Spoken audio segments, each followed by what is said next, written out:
Repent!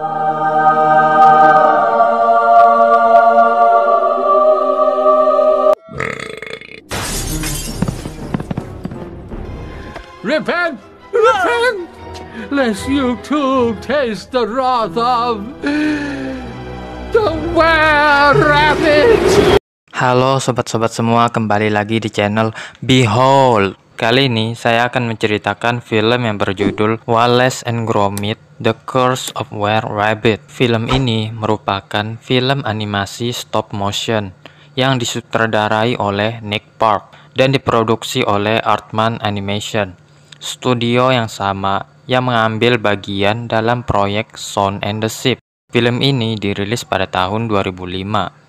Menceritakan tentang seorang pria jenius bernama Wallace bersama dengan anjingnya Gromit.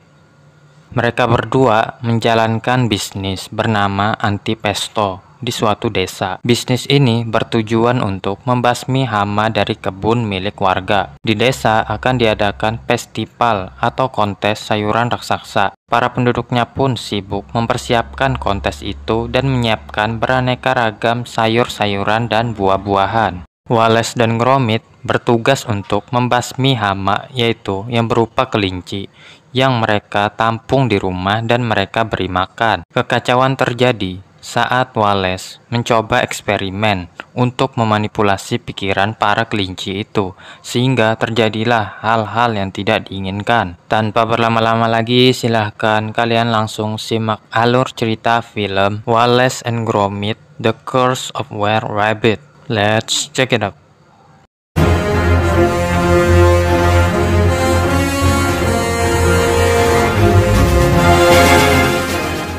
Adegan dibuka dengan memperlihatkan seorang polisi yang sedang berjaga di malam hari. Tak lama, sesuatu memasuki pekarangan rumah seseorang. Hal itu ternyata mengaktifkan alarm di rumah itu, dan alarm itu tersambung ke rumah Wallace.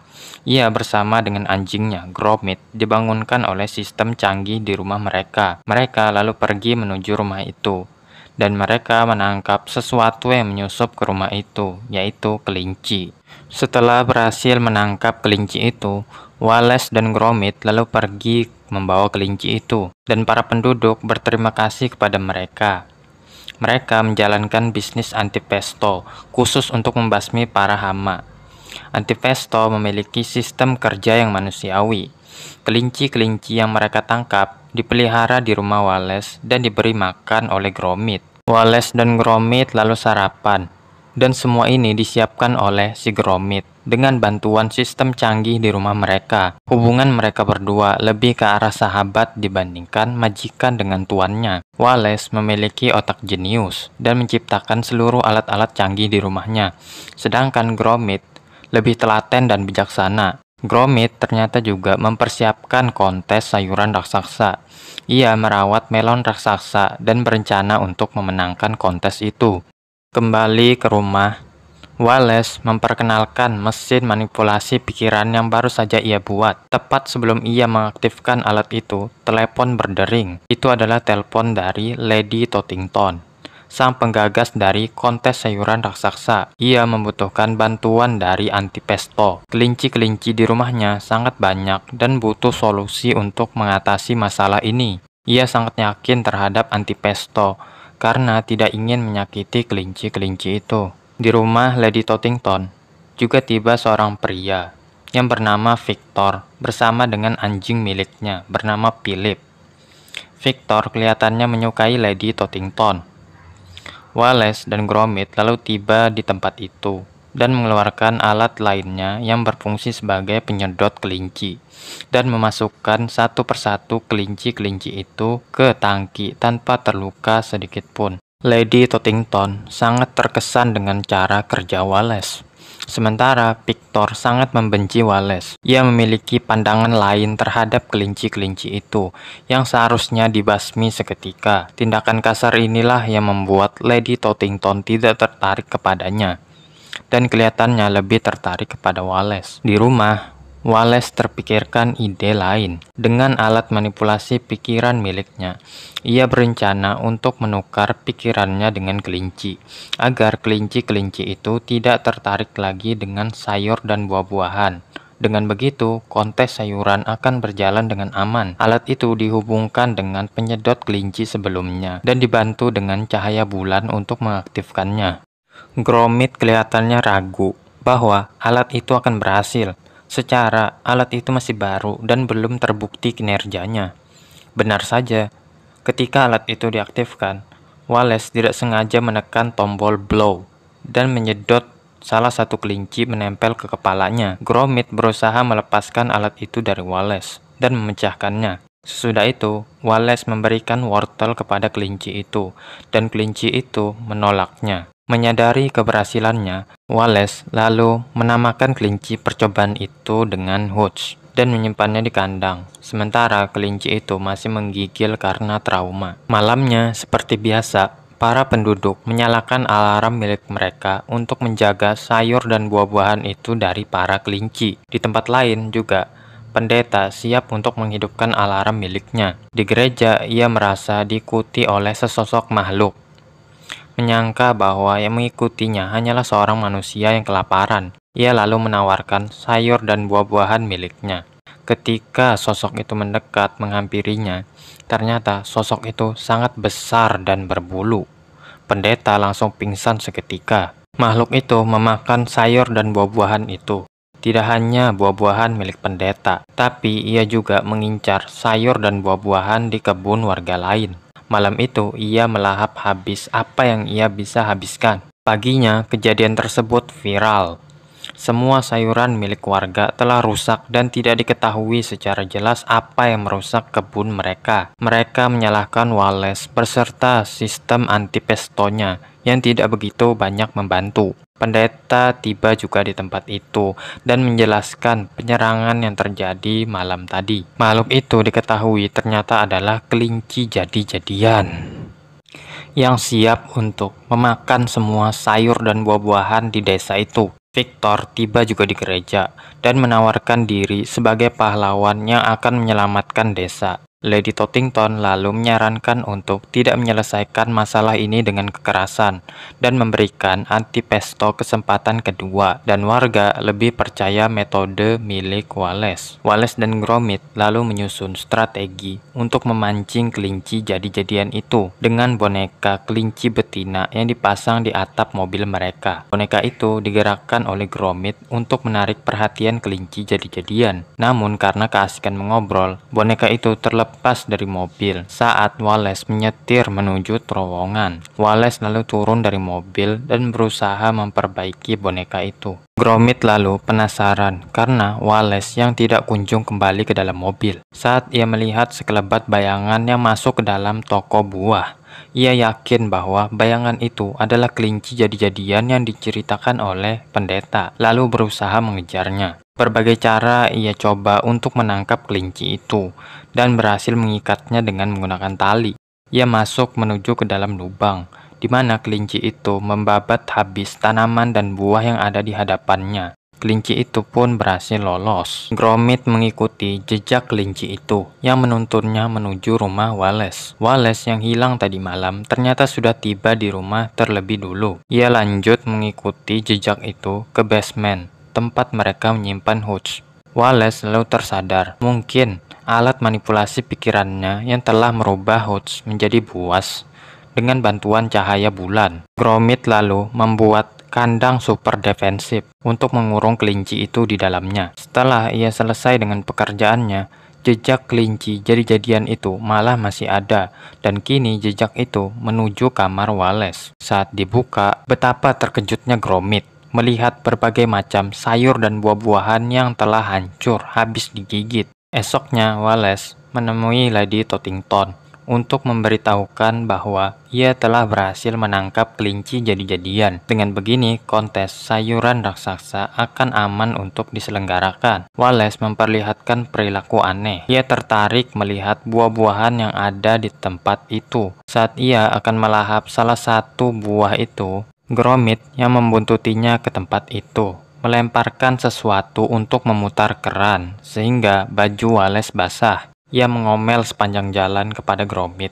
karena telah mengganggu pendekatannya dengan Lady Tottington. Gromit mempercepat laju mobilnya karena sebentar lagi malam akan tiba. Ia tahu betul apa yang akan terjadi pada malam hari. Dalam perjalanan, sebatang pohon menghalangi jalan. Gromit curiga bahwa pohon itu telah dipotong oleh seseorang untuk sengaja menghalangi mereka. Wallace selalu turun untuk menyingkirkan pohon itu. Sebilah kampak menancap ke sebuah pohon, hampir saja mengenai Wallace. Ternyata semua ini adalah ulah Victor. Ia marah karena Wallace mencoba merebut pujaan hatinya, Lady Tottington. Ia lalu berniat untuk menghajar Wallace, tetapi ia malah terlempar akibat pukulan dari Wallace. Seiring dengan bersinarnya bulan purnama, Wallace perlahan berubah. Seluruh tangan, badan, dan kakinya dipenuhi oleh bulu. Ia berubah menjadi kelinci jadi-jadian dan kabur meninggalkan tempat itu.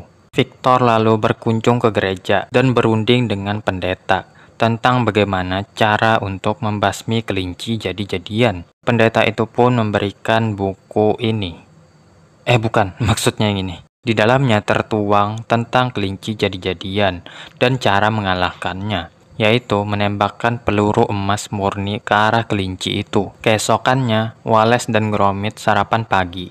Dan kini, perubahan Wallace makin jelas terlihat dari telinganya yang kian mirip kelinci. Gromit mencoba menjelaskan kepada Wallace bahwa ialah sang kelinci jadi-jadian yang kerap mengganggu warga. Gromit menuju ke basement untuk menambah bukti bahwa memang Wallace lah sang kelinci jadi-jadian. Dengan eksperimennya belakangan ini, menukar pikirannya dengan Hooch, sehingga lama-kelamaan Hooch bertindak seperti Wallace dan sebaliknya, Wallace bertindak seperti Hooch. Kemudian, Lady Tottington mendatangi Wallace untuk sekali lagi membantunya. Wallace mencoba menyembunyikan telinga kelincinya dan bertindak senormal mungkin. Namun, hari ternyata menjelang malam. Tidak ingin perubahannya dilihat oleh Lady Tottington, Wallace terpaksa harus mengusirnya. Merasa dikecewakan, Lady Tottington pun pergi dari situ. Victor juga tiba di rumah Wallace dan menembakkan peluru emasnya untuk membunuh Wallace. Namun berhasil dikelabui oleh Gromit yang menyamar menggunakan kostum kelinci. Di balai desa, kontes sayur raksasa telah diadakan dengan sangat meriah. Mereka percaya bahwa kelinci jadi-jadian itu telah berhasil dikalahkan oleh Victor. Namun ambiar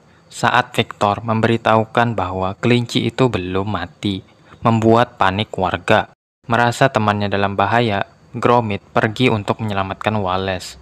Walaupun ia harus mengorbankan melon raksasa miliknya sebagai umpan untuk Wallace. Wallace lalu tiba di balai desa dan berusaha memakan sayur dan buah-buahan yang ada di situ. Hampir saja ia ditembak oleh Victor, tetapi lagi-lagi ia berhasil diselamatkan oleh Gromit. Victor kehabisan peluru emas dan mencoba mengambil piala emas sebagai ganti peluru, namun dilarang oleh Lady Tottington. Hal ini memancing kemarahan Wallace berbalik untuk menyelamatkan Lady Tottington. Wallace akhirnya identitasnya diketahui oleh Lady Tottington. Victor memburu Wallace sementara Gromit harus berhadapan dengan Philip.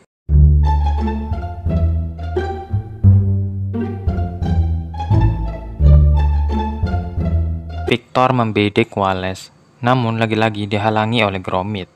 Keduanya jatuh di salah satu tenda, bersamaan dengan Victor yang juga jatuh dipukul oleh Lady Tottington. Di luar tenda itu, para warga sudah siap untuk menghakimi sang kelinci jadi-jadian. Dengan ide brilian, Gromit memasangkan kostum kelinci kepada Victor yang membuatnya menjadi incaran para warga. Sementara Wallace mulai kehilangan efek kelinci dan berubah kembali menjadi normal. Akhirnya Lady Tottington menampung semua kelinci milik Wallace di penangkaran kelinci yang baru saja ia buat. Ia harap semua kelinci dapat hidup dengan tenang di situ tanpa perlu mengganggu warga lagi. Oh ya, meskipun Wallace sudah kembali normal, namun tidak dengan Hooch yang masih memiliki kecerdasan milik Wallace. Cerita pun tamat. Itulah tadi alur cerita film Wallace and Gromit: The Curse of Were Rabbit. Film ini mempunyai cerita simple and fun, menjadikannya film rekomendasi untuk ditonton bersama keluarga. Petualangan Wallace dan Gromit sukses membuat saya terhibur, di mana menurut saya Gromit lebih sering mengambil peran di film ini ketimbang Wallace. Dan tampaknya ia lebih pintar dari Wallace. Gromit yang sepanjang cerita membisu tanpa bicara lebih menarik perhatian saya. Ia multi talenta yang menyiapkan segala kebutuhan Wallace, mulai sarapan, ngasih makan kelinci, dan seakan-akan bertindak sebagai ibu rumah tangga. Ia kelihatannya lebih dewasa dibandingkan Wallace, walaupun Wallace pun tidak bisa diremehkan karena kejeniusannya yang membuat semua teknologi canggih di rumahnya. Ya, pokoknya kedua karakter ini saling melengkapi selayaknya sahabat. Oke, itulah tadi alur cerita film Wallace and Gromit: The Curse of Were Rabbit. Saya harap kalian terhibur dengan video ini. Jangan lupa untuk tonton video-video lainnya yang ada di channel ini. Pastikan kalian tekan tombol subscribe, like, comment, and share video ini untuk membantu channel ini ke depannya. Sampai jumpa di video berikutnya. Bye-bye. Behold.